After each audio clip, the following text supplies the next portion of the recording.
Ang Diyos ay walang tatlong persona. Kahit ulit-ulitin mo ang basahin ang Biblia, wala kang mababasa na ang Diyos ay may tatlong persona.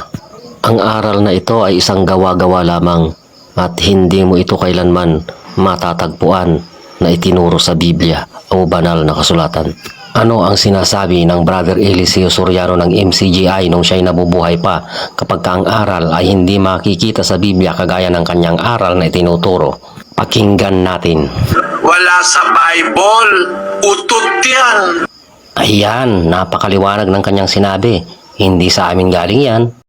Mo kini ang limbong o desipsyon sa tanang mga protestante diha sa ilang pagpawali. Nga kung dili gani mabasa sa Biblia, dili na tinuod. Naibaw ko nimo dong kirol usa ka kay inse. Karon pangutanan nako nimo.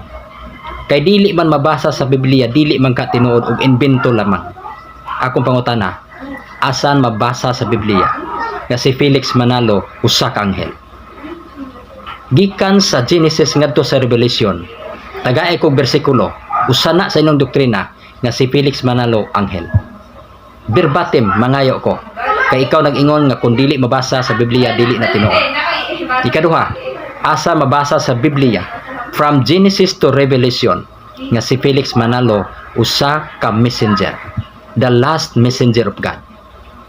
Tagay ko, inyuha man ang doktrina nga og di mabasa sa verbatim sa Biblia, dili na tinuod.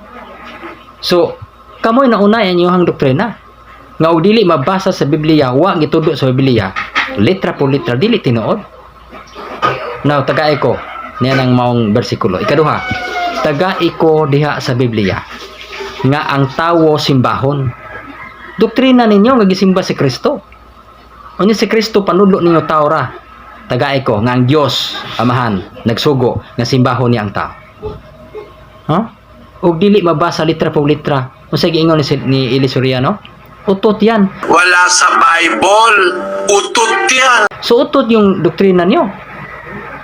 No? So kamoy naigo niya ng inyohang panudlo nga ug di mabasa litra po litra, dili tinuod. Now, regarding sa imong giingon nga walay tatlong persona ang Dios.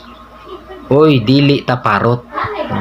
Ang parot makalitok na pero wa kasabot sa iyang gilitok. 萝卜萝卜刀刀萝卜刀萝卜刀萝卜刀萝卜刀 萝卜刀 Kita kay dili man ta parot, naaman tay intellect sa labutan nga makahibaw ta unsa ang pulong atong gisulti.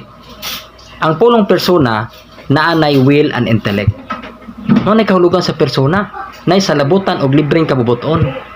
Dili ta malalis og dili nato lantugi nga ang Dios Amahan naay sa labutan og libreng kabubuton. So meaning persona ang Dios Amahan.